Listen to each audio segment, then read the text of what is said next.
Hey, bro, check it out. I got a new piggy bank. It's Boba Fett, but it looks like a Funko Pop, but it's a piggy bank. I got a lot of money in That's there. that's awesome.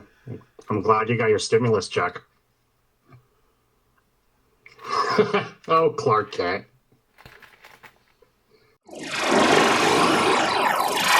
Go Freak Media. Welcome back to Go Freak Media. I'm John the Phenomenon. Why to Chris? And it is a fun-filled day today with a bunch of stuff. I got no toys to review this time. I had to save some pennies. So let's just start off with comic books. Oh, by the way, please like, subscribe, comment if you can when we do the comments that you're able to comment on. But look us up on Facebook, Instagram, and whatever else, Twitter we got. Starting off, comic books. This is Teenage Mutant Ninja Turtles 115. As you can see on the cover, it's Toga, Razor, Bebop, and Rocksteady. So this is the second issue with Toga and Razor appearing in it, and they give more of a storyline now. Toga and Razor were first appeared in Teenage Mutant Ninja Turtles 2, the movie. They were never in the comic book, but they were in the cartoon series that was back in the 80s. But they finally get their appearance in IDW's comic book. In this storyline, it's showing Toga and Razor as they are, and you get to see that they're really big babies. You can see that Bebop and Rocksteady are standing up to them, and actually they hold their own against them. They actually beat the crap out of them, almost to near death.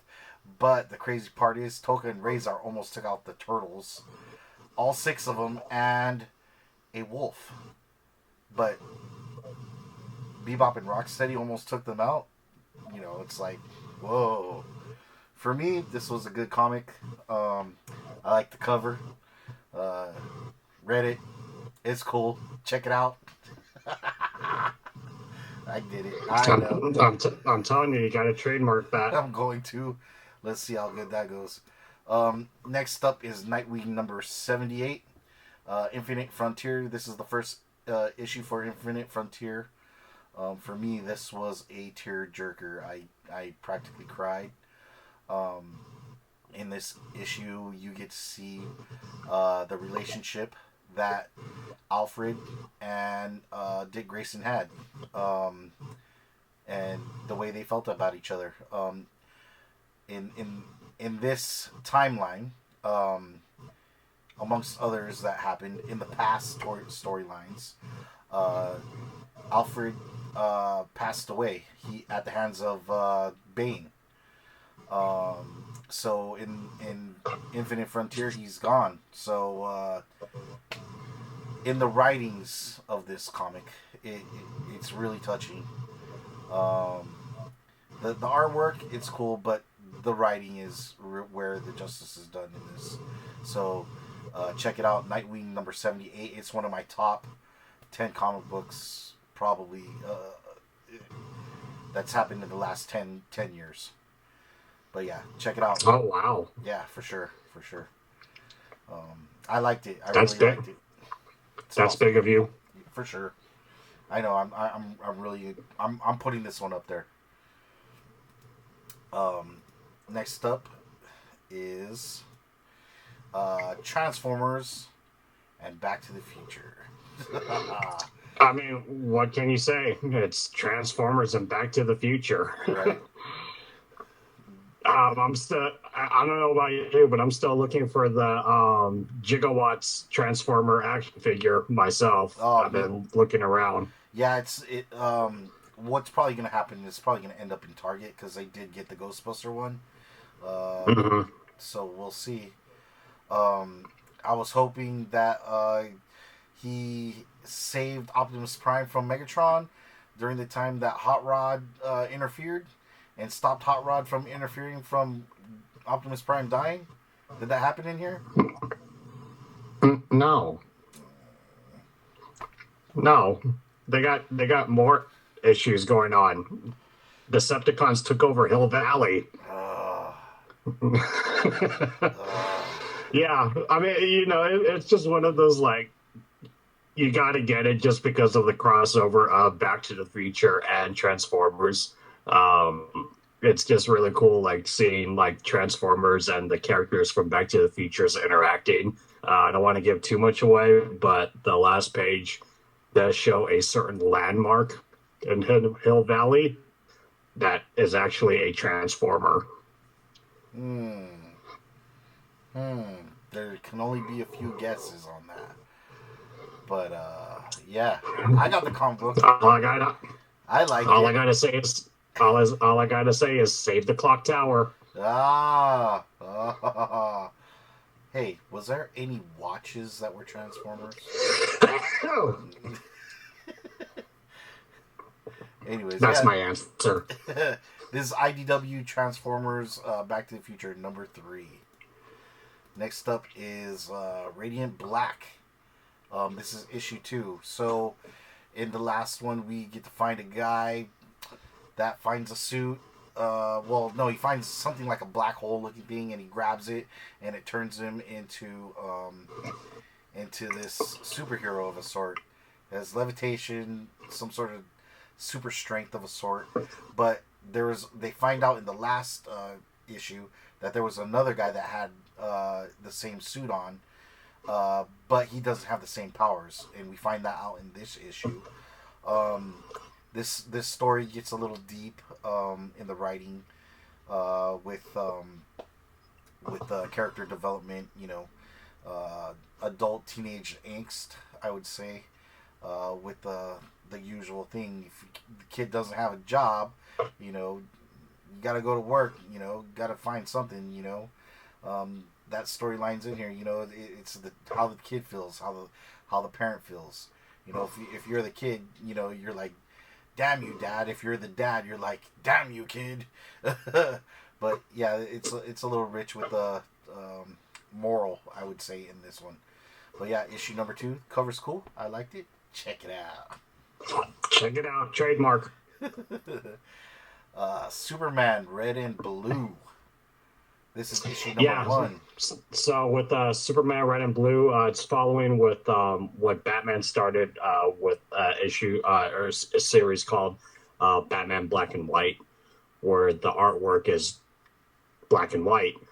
But with this Superman Red and Blue #1 that came out this week, as you can see, I have a copy here, but everything is red and blue. Red and Blue.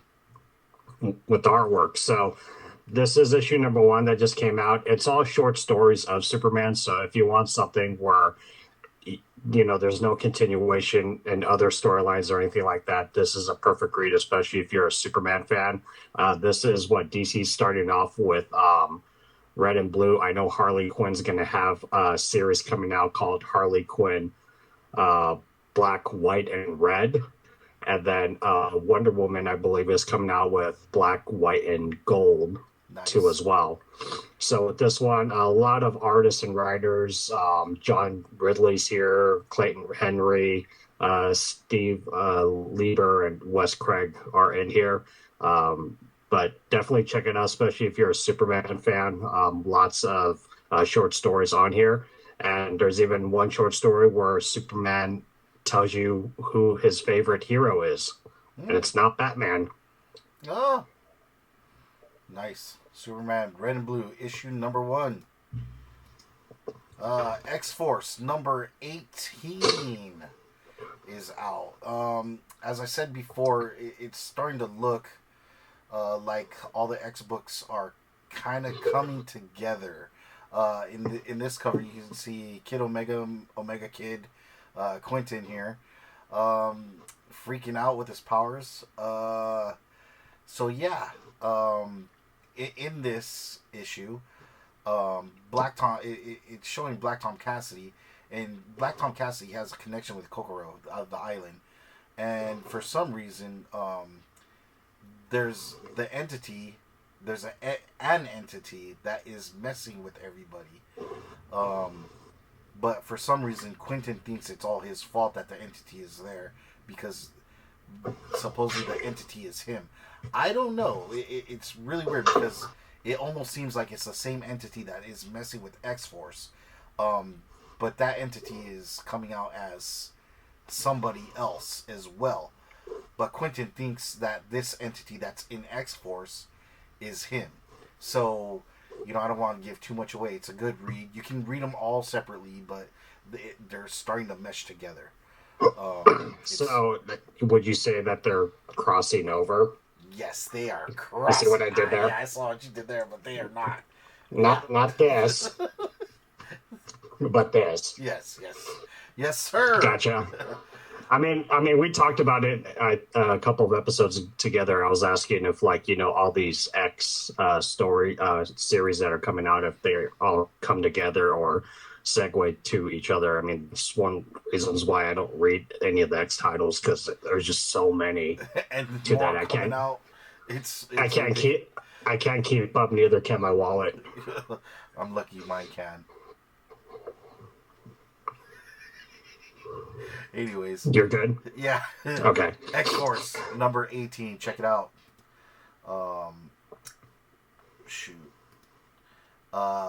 Ultra Mega.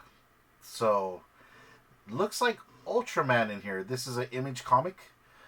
James Herron and David Stewart are the artist and writer. It looks like Ultraman on the cover, but it's not. This is actually a thick book. It's about 60 pages. And you would think that it's Ultraman, but it's three superheroes, I would say, against a bunch of different kaiju. Ultra Mega is like a city that these three heroes are trying to save against a bazillion bunch of kaiju, and it's like the odds are stacked against them. I don't know why they went with the look of Ultraman. It's not really explained, but this is the number 1 issue. I'm gonna try it out here, see how it goes. I was interested in it because it looked like Ultraman, and obviously it's kaiju, but it's no relation. But yeah, check it out. This is Ultraman Mega. Or Ultra Mega. Sorry, not Ultraman Mega. Ultra Mega. No, see what I did there? Yep. Next up, Justice League number 59, Infinite Frontier. This is the first issue, correct? First issue of the Infinite Frontier, and look at that. We got a brand new team of the Justice League here. As you can see in the background, you got your usual team of Superman, Aquaman, Batman, Hawkgirl, Black Canary, and Green Arrow. Right. So that looks like Wonder Woman. Yeah. But we don't know if it's Diana Prince or one of the many Wonder Womans that came out during this future state in Infinite Frontier. You also got Naomi McDuffie, who's a new character that came out last year that is starting to make waves. I was reading online that they're also pushing to have a series of her on the CW network too as well. So we'll see how that goes. And as you can see right there, that ain't Shazam. It's not Captain Marvel. We can't say Captain Marvel. Right. Looks like Black Adam. It's Black Adam. Right. The girl on the right though, what are her superpowers? She can fly? Well, yeah, I mean, she could do pretty much anything, just like with DC. She came from another universe, and she was born and raised in the great state of Oregon. No. And she learned about her powers from a Thanagarian, just like Hawkgirl. Uh-huh. So she's been in a couple of DC series. I know she did a team up with Superman and Batman as far as like her trying to figure out who she is and where she came from. And she even was working at the Daily Planet once Clark Kent found out who she was. So they're really putting the spotlight on her, especially now that she's going to be part of the Justice League. So this is like a huge turning point for the character, especially if they're going to make it into a TV series on the CW network. Interesting. Right on. And it's written by Brian Michael Bendis, and there's also a short story here too as well, featuring the Justice League Dark too as well. Nice. This is Justice League issue 59, first one for Infinite Frontier. Speaking of Justice League. Oh, perfect segue. Yup. Zack Snyder's Justice League. Awesome. When I watched it, I wanted to go back and watch the other one to do a comparison. But I was like, nah, you know what? This one's better. Just keep this one in your memory banks. Don't go watch the old stuff because it was whack. So I did. You did? Yeah. I watched the Zack Snyder cut, and then after that I went to go watch the Josh Whedon cut because number one, I have no life, and number two, I love filmmaking, and sure. It was interesting to see the different edits on both sides on that part. And Josh Whedon did huge edits and left out a lot of stuff in the movie that, we talked about it in the past that I just felt that movie was incomplete. Right. For that. A lot of the shots were there too. Yeah. Especially that one, Darkseid. Darkseid, sick. Just Joker, short but sweet. Was hoping for more, but you know what? It served its purpose for when he was there. Yeah. Desaad, the messenger, right? Basically, he was dope. That guy right there. This was his justice. This was the Batman movie, I guess. More Batman, Batfleck, right? This guy totally looked less of a dork, less stupid. But you know what? Awesome. This guy got a good storyline. Cyborg back storyline, more justice to the character, just like the Flash. Wonder Woman, super badass, super. I just want. Yeah, look at me weird because I know she's yours. But anyway, Aquaman, Jason Momoa, awesome too. Martian Manhunter showed up in it. I mean, spoiler alert, we are doing it, a little bit here, but you know what? I think everybody's seen it by now. This guy's in it, Deathstroke, who is an actor that was in other stuff. But, yeah, overall, man. Overall with the movie, the main thing that they did with this movie is that everyone had a backstory to it. Especially with Cyborg. I was deeply disappointed, and I understand why Ray Fisher, the actor who played Cyborg, was just so upset about the movie. He was pretty much the heart of the Justice League, getting the team in formation along with Batman. But especially with Flash, like how you said, in the Josh Whedon cut, he was a dork and, kind of a scaredy cat. In this Zack Snyder movie, he pretty much saved the day by tapping into the Speed Force. Right. This guy, too. And then that guy too, he was the one that dwelled into the mother boxes, and someone was asking me, they're like, who was the main hero in the movie? I'm like, honestly, with this movie, they all had their moments, and that's what the Justice League was about, is that everyone had their moment to save the world. They united, which was the message. They all had their shine of a sort. Yeah. But check this guy out. Martian Manhunter had X-Men signs on him. I just noticed that. Did you?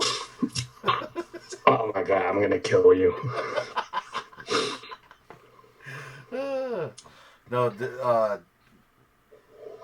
in talking about this though, you're kind of hoping that there's gonna be a Justice League 2, but it's sad to say that might not happen. No, Zack Snyder, like he did what he had to do. This was just his redemption, and for us fans that knew that there was a Zack Snyder cut out there, and just us pouring out to social media to release it, and Warner Media finally saying, "Okay, you can do it." But also at the same time, on Zack Snyder's personal side, like he did it for his daughter, who unfortunately passed away. That this movie was dedicated to him. But as you can see with Warner Media, they pretty much moved on with the next Batman movie is going to be with Robert Pattinson, and we talked about that they're going to do a reboot Superman with J.J. Abrams being producer of that, and then the Flashpoint movie is probably going to be the movie that's going to reshape everything with whatever Barry Allen's going to do with time traveling or changing the timeline or the universe or whatnot. Right. So this might be Warner Media's cop out. We'll see. To start over, but I agree with you. I like the Zack Snyder cut. A lot of the ending parts kind of gave us a preview of where these stories were going to go, especially with Lex Luthor and Deathstroke talking about Batman. That was going to lead to the Ben Affleck movie. And then the nightmare scene, that was supposed to be the next Justice League movie too as well. Right. So sad. Right. But yet so satisfying. For that, but just to know that it's left off with so much more wanting. It's like, why? Why did you do this to me? To me, it's like, yes, it's out. Now it's like, we want more, but we can't have it. Who knows? Maybe, well, we'll see. Yeah, we'll see. That's what they said about Zack Snyder's cut, but look what happened. Right. So, yeah, man. The Zack Snyder Justice League was... I'd give it a 9 out of a 10. Yeah, I mean, honestly, you know how much of a fan I am of Justice League and, Darkseid and that just mythology of these characters. Like, this satisfied me to its fullest. Is it a perfect movie? No. But, with the fan service and what I was looking for, this is what I wanted originally when it was supposed to come out 2 years ago. Zack Snyder gave it justice. He gave justice to the Justice League. I see what you did there. Yep. So that was we gave a little bit of spoilers there, but you know what? You guys better have watched it already. Just saying. We have a special announcement. It is locked in. Godzilla vs. Kong. The premiere we are doing at the Galaxy Theater at the Boulevard Mall, March 31st. Go Freak Media is throwing it, and right before it, there is going to be a wrestling match at Versus Pro Wrestling Studios. So there's going to be a wrestling match right before you see King Kong and Godzilla fight. There's going to be a fight before it. There is limited space for that. So we are selling tickets. They're $11. Let us know on here. You can comment on this one, this episode, which is episode 10 for the year of 2021. Like, subscribe, tell us you want to be in on it. Like us on Facebook, Instagram, Twitter, and find out more about what's going on. But tickets are limited. I gotta say it again, but thankfully, Poor Boy Comics is also a sponsor of this. So if you go down to Poor Boy Comics, they will help you out in trying to getting tickets. If our tickets are out, they might have some more. It all depends. But thanks to them, they're a part of the reason why this is happening. Thanks to Versus Pro Wrestling, because of them, this is also happening. We like to thank Galaxy Theater for giving us the opportunity to make something like this happen, get people back into the seats of theaters, so people can get back to doing what they love doing, making movies. And man, who doesn't love watching a movie, eating popcorn, and just enjoying a movie on the big screen theater? Don't get me wrong. the enjoyment of your TV screen is one thing, but if you're gonna watch something, watch it and it comes out. Watch it on the big screen, man. It's there for a reason, you know. You're gonna spend. I keep hearing this argument about I'm gonna spend this money anyways later. I'm gonna watch it later at home, but you're missing an experience at a movie theater. You know, that's why it's there. You know, times have changed. You know, COVID changed everything, but you know what? When are we gonna get back to normal? You know, it's getting there. People are getting vaccinated. You know, less people are getting sick. It's like something's happening. But you know what? Let's get back to business as usual. Let's try to, you know, make it happen quicker, and hopefully this is a success. We are making success. Nothing says Go Freak Media. Nothing like monster movies, comic books, and pro wrestling. Right? Oh, we could add more, but you know what? We're keeping it PG for now. So, yeah, man. Check it out. Hopefully, this will be a big one for us. This is one of our first events that we have done for the year, for the public. So, yeah, you're gonna get some goodies too from Poor Boy Comics if you're part of the roster, or part of the. Are we getting goodies too? From Poor Boy Comics? Yes, we are. So we'll see what happens. But yeah, so far this is going on. We're gonna give more announcements during the week, and yeah, that's it on my end. What about you, sir? No, I'm pretty excited. Gonna be honest with you, it's funny that, you know, originally we were just talking about, hey, let's get everyone together and let's just watch this Kong versus Godzilla movie. Yep. And all of a sudden, you know, we got pro wrestling and comic books and all of that. So it's pretty cool that all shaped up, even though that was just like me just talking. Just you talking about making it happen, and then boom, you know. And hopefully, yeah, you called me. You're like, "Hey, Poor Boy Comics is gonna be joining us." I'm like, "What?" I know, right? So hopefully, more of these things can happen, and you know, hopefully, we can make this grow like we are. So, yep, that's it on my end. I'm John the Phenomenon, and I am Y2 Chris. Thank you for watching Go Freak Media TV. Like, subscribe, comment on Facebook, Twitter, Instagram. Yep. We out of here. Go Freak Media.